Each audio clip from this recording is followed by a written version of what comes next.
we're back again, Malika, and we have to say that today is Youth Day, right? It's Friday, Yes, it so it's is. Youth Day.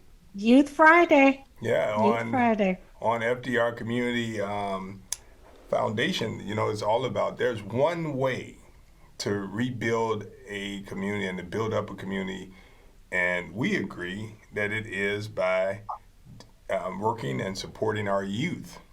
And Yes. and that's what we do here on Fridays. It's a good day, right? Yes, it is. It's one of my favorite days. Youth Friday.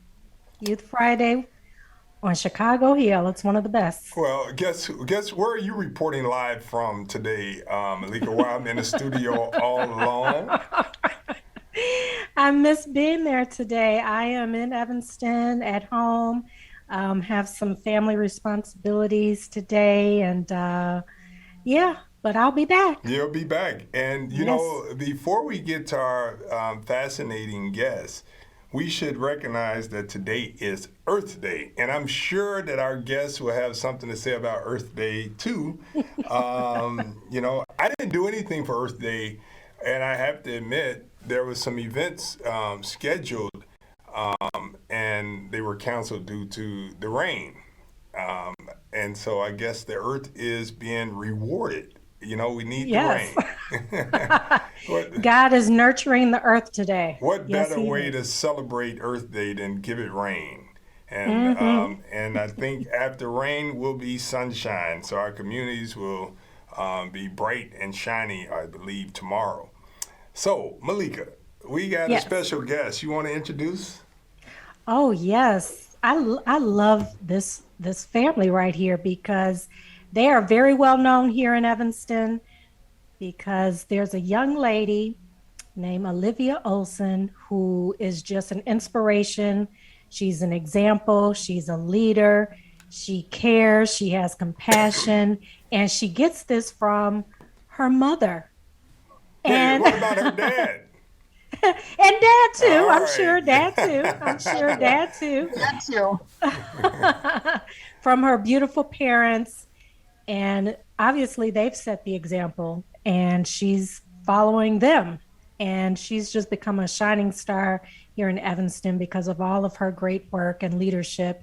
And her mom, Gini Ohlson, I had the pleasure of communicating with her via email, internet, maybe a little over a year ago. It was during COVID, was how I came to be in communication with Jenny because of the work that her daughter was doing to help those who were unfortunate, definitely during that time period during the pandemic.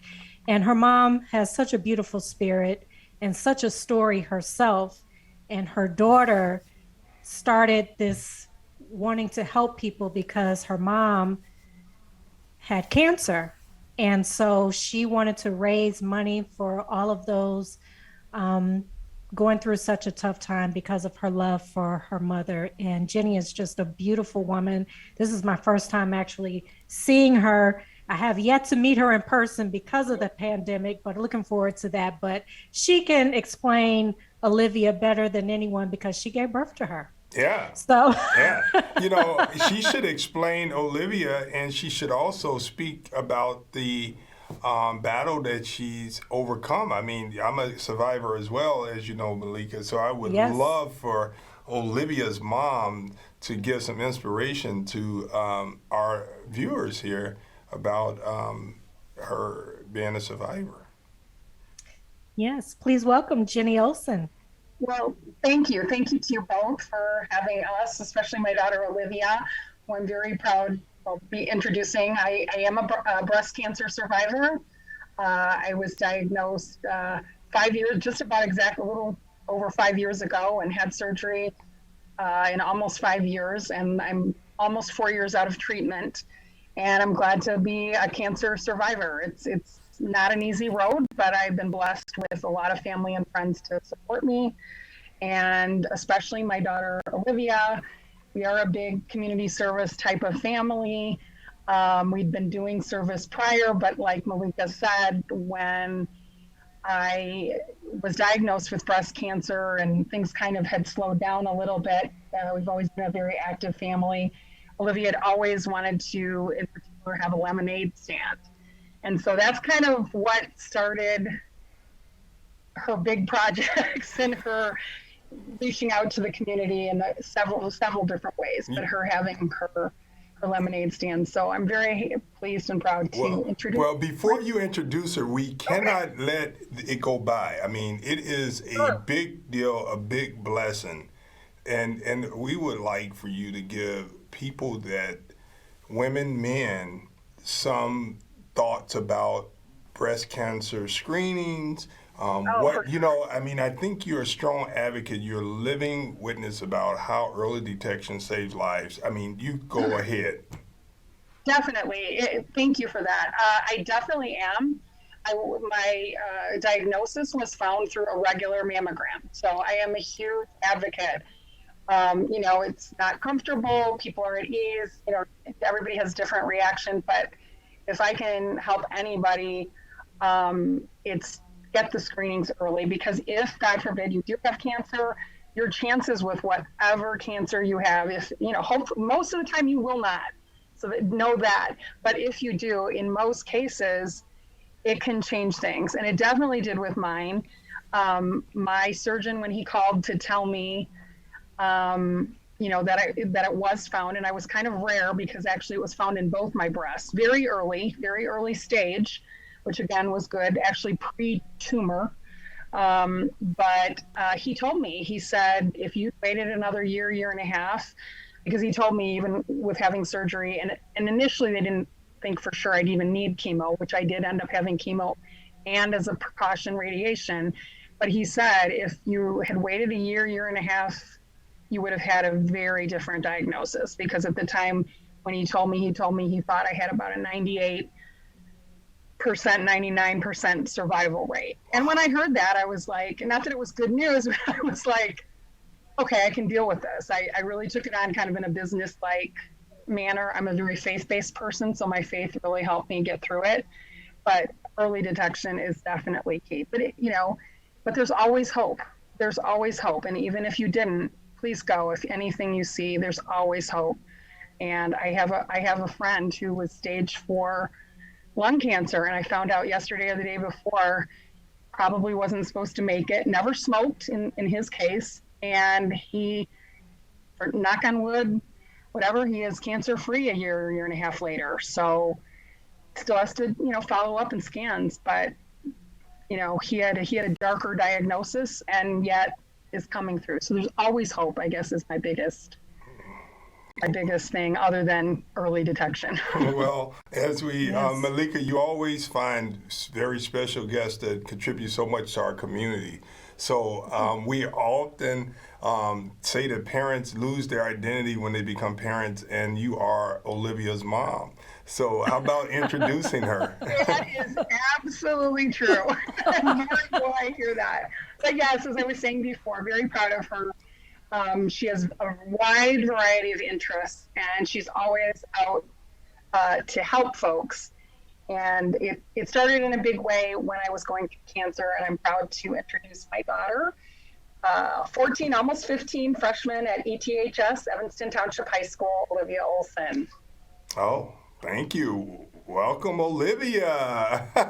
Welcome, Olivia. Hello, thank you for having me. Go ahead, Malika.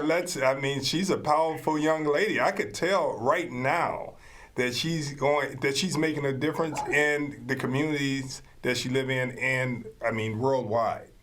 So congratulations on being obedient to your parents and loving your mother, because there's no one that loves you more than your mother. I know that's right. Olivia, I want to say congratulations on the award that you received by the Evanston Chamber. And then I was looking at your resume. You've won so many other awards. She got a resume? She has a resume. Exactly. The girl has a resume. She's won many awards. And I'm like, this girl is awesome. And when we were at the event this past summer for Mashup, it was so packed, I didn't get a chance to even get to Olivia. but she was one of the awardees, and I was so proud of her. And I didn't get a chance to meet Jenny. It was just a lot of excitement that night. People were happy to be out and about. But Olivia, please tell the world all of the work that you have been doing. It's just so inspiring. Sure. Well, first of all, thank you. We'll have to set up a time to meet in person soon. Yes. But like my mom was saying, so my mom got diagnosed around 5 years ago. So I was 9. My birthday's in the summer, so I was almost 10. And when she got diagnosed, I had always wanted to have a lemonade stand, like she said. And I decided that I would have one in our front yard to raise money for breast cancer research and for patient care. So the money that I raise goes to like the actual treatment, as well as maybe paying for rent or extra support that people who don't have family or friends to support them might need. So you can see I set up a stand outside my house with lemonade and cookies, and I sold them, as well as I worked with the Kellogg Cancer Center here in Evanston, and they set up a sub page on their website for me as well, so people could donate online. And through that, and through the past 4 or 5 years, I've raised $12,000 for the Wow, Kellogg Cancer Center. that's And fantastic. then, yeah, thank you. And then starting in like June of 2020, during the pandemic, I was doing a lot of different stuff. I was tutoring kids that needed help in math or English or things like that, as well as a few other smaller projects. But I started one of my biggest project to date, which is hygiene kits for Evanston's underserved. And I started packing kits in my house, asking people I knew for basic hygiene items, toothbrushes, toothpaste, soaps, feminine hygiene products, razors, etc., etc. And just started packing them in bags and dropping them off at the church we went to at the time and various other community grassroots projects or food distribution centers that were going on during the early days of the pandemic. And I would pass them out to people in pull-up cars, people walking, that sort of thing. And so I'm still doing it, but I'm dialing it back a little bit now that I'm back in school and doing sports again. So I'm hoping to do it around quarterly, do about 100 to 200 kits quarterly, so 4 times a year. And to date with that project, I've distributed a little bit, like around the vein of 2,500 kits, and raised $30,000 to $40,000 in cash and in kind for the project. Wow, that's Awesome. fantastic. Absolutely. Absolutely. So, Olivia, were you just, I don't know, laying in bed one day and this vision came to you? Like how does inspiration happen for you? How did it happen for you? Um, with the lemonade stand, it was more of, like my mom said when she was diagnosed, we were laying low a bit more. I wasn't doing as many sports or extracurriculars. And I'm a person who can't really sit out the house. So I do like puzzles while I watch TV, that sort of thing. So one day I was just like thinking about doing a lemonade stand. It was summer and that sort of thing. And it was like, what am I going to do with the money? And then I was like, well, and I've always wanted to be a doctor. So I thought I might as well donate it to the Kellogg Cancer Center. That was so kind to my mom and all the great people that worked there and help support other women and men like her that were receiving treatment there. So that's kind of where that idea came from. And then with the hygiene kits, the pandemic was a real catalyst for that. Just watching the news or being on the street, you could see how many people were struggling, especially in the early days, but even still. And so with that, it was more about trying to provide necessities for people and families that really needed it at that time. So that's where the hygiene kits came in.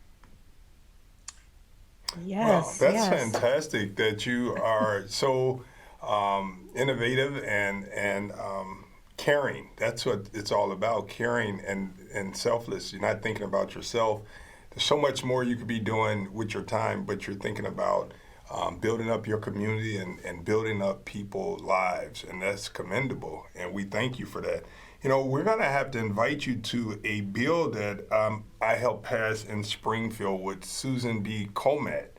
It is a bill that people are going to be able to buy a license plate, buy the license plate to support breast cancer screenings. And part of the money will be used to hire people to go out into the population and in areas where the mortality rate is very high for breast cancer. And they're going to distribute information about breast cancer, and they're going to do things to hire individuals that will talk to women and men that suffered from breast cancer to lead them to care and treatment. Because what we learned about this is even when people survive breast cancer, they still have need supportive services. And so we want to bring you in to be at the bill signing if the governor decides to do the bill signing publicly. It is House Bill 5026. And so, I mean, anytime you come on the show with Malika and me, you're going to get even more work. So we're going to make sure that we get you a address and a contact for the governor so that he knows you and you write him and explain to him that you would like to bring your mother to the bill signing for HB 5026. That bill, I worked with Ann Williams, State Rep Ann Williams in the House, and we passed it. And we also, we passed this bill. It passed both houses on 4/7/22. And we're going to make sure that if the governor signs this bill, that you could bring your mother on a field trip. You want to bring your mother on a field trip? We both love to be there. All right. So tell us about your day. I mean, I think that you, at what are you, 12? So I'm 14. If you ask my dad, he'd say I was 12. I like to do that to teenagers. I mean, it's like when you get to be my age, then, when people say, are you younger than you are, it sounds good. But when you're your age, it's like, absolutely not. I am. So be ready. But what's a day like for you? You mean like a normal day or like today specifically? Yeah, a day in school. That's what it's all about. What is school like for you, and what's the biggest challenge for a young lady your age in today's society? Sure. So I imagine like adults do. I get up, I eat breakfast, I head off to school. I play a lot of sports. So I usually have sports practice after school. I have clubs sometimes in the morning. Sometimes I get up early to go in for help with school, that kind of thing. And I play golf, I play basketball, and I play softball. Wow. So I play sports all three of the main high school seasons. So I'm juggling that. But when I'm like on a normal day, you ask me like the biggest struggles. I think just time management. I would say time management. Like, how do you do all that and be a community leader and trying to save the world and play golf and softball and study and Yeah, I mean, we keep talking about my mom, but I rely on my mom a lot to keep my schedule straight. I don't really have like an assignment notebook or anything like that, like a teacher suggests. But Olivia's mom is her scheduler, huh? Yes. And driver and cook and better enjoy it while it lasts. Overall, Olivia, what would you say is the most challenging thing that youth, period, are facing today?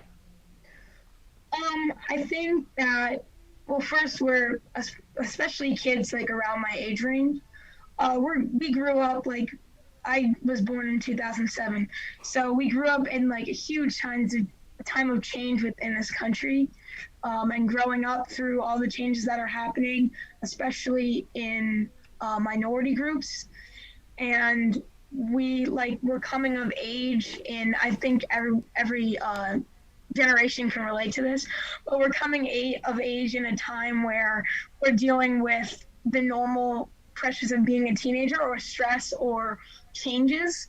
But then on top of that, we have a global pandemic and a racial reckoning thrown in there, just for some extra spice. But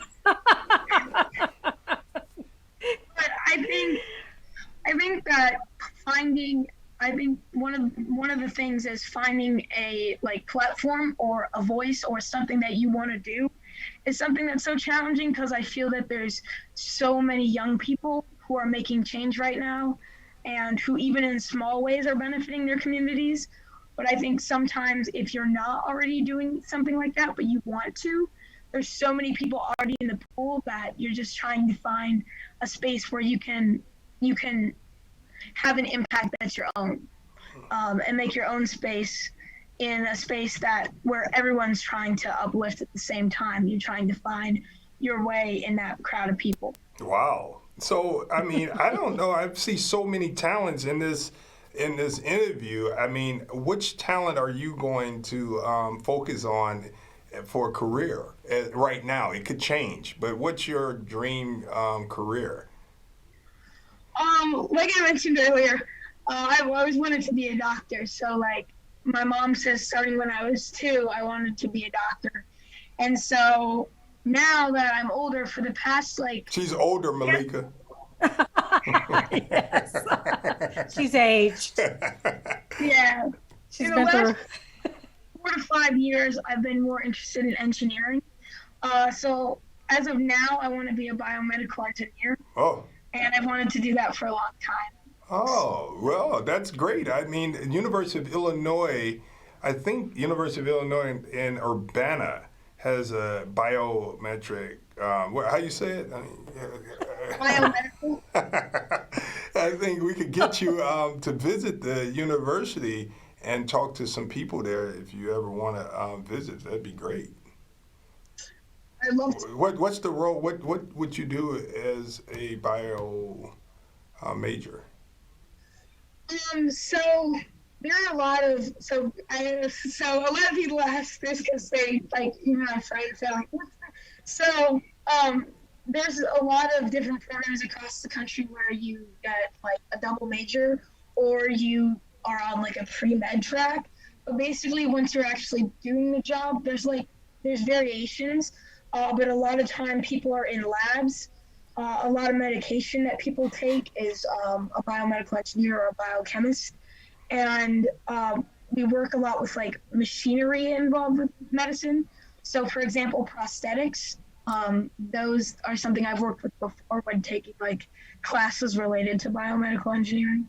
Oh, biomedical engineering. Okay, yeah. Illinois, if you know, Illinois was one of the first universities to build a robotic arm. Did you know that? I did not know. Yeah, we you know what, you could get to visit that institution. That'd be great. We'll try to bump you out of high school real soon because you seem like you're ready. Get the credits now. Just go straight to the university. So your favorite subject is math, obviously. Science, what? Oh, yeah, I'm a big fan of math. I also like English stuff. Oh, very good. I mean, Malika, now you know that's a really good skill to have for a young person these days to like English. Is that part of grammar and you like that, or do you like English lit? Because I know the young people these days are not writing as efficiently as they used to, because you guys are always using the new shorthand, and that's tweeting and what else they do, and you don't have to spell the whole word out, and you come up with new language. Abbreviations. Abbreviations, yeah. So And acronyms. What are they called? And acronyms. Oh, acronyms, yeah. So are you a good writer, or are you like English lit? What's your desire there? Well, you actually asked me about my day. Today I worked on, I write for a student newspaper. So I was actually working on a story piece about a girl who's graduating and going on to play sports in college. So I do a lot of like sports writing because I'm on the sports section. Oh. But in terms of like grammar and punctuation and spelling, especially spelling, that's not my area of expertise. Don't worry, it's not mine either. I love it. That's why it's good that they have dictionaries and now computers. I don't even know. Do you know what a dictionary is? Do you guys even know? A lot of people think I'm an old soul, so my friends sometimes don't know, like, for example, what a phone book looks like, Right. or things like that. But I was lucky enough to grow up with grandparents where when I stayed at their house and had spelling homework, I was forced to use a dictionary and was not allowed to use the computer. So yes, I've had the experience of using the dictionary. I know the computer pretty much takes care of everything now. It lets you know when you've misspelled. Actually, autocorrect really gets on my nerves. It does. It's not always right. I don't like autocorrect. I really don't. But Olivia, do you hang out like your group, your crew? Are they all into helping the community, and are you all pretty much like-minded, or do they look at you like in amazement? I actually try to keep a low profile most of the time. Oh, That's weird. But I don't really like bring it up much with my friends. A lot of the times they'll see it on like social media and they think it's really cool. Sometimes like we'll do service together, like projects that aren't my own. Like, and I've had a few friends come out to help me with the lemonade stand on a few occasions. So they love doing that, like passing out lemonade and dealing and all that stuff. But I'm interested in a lot of things, so a lot of my friends are interested in like the other things that I do, like sports or like theater or writing or that sort of thing. So that's my friends are like very diverse from diverse branches.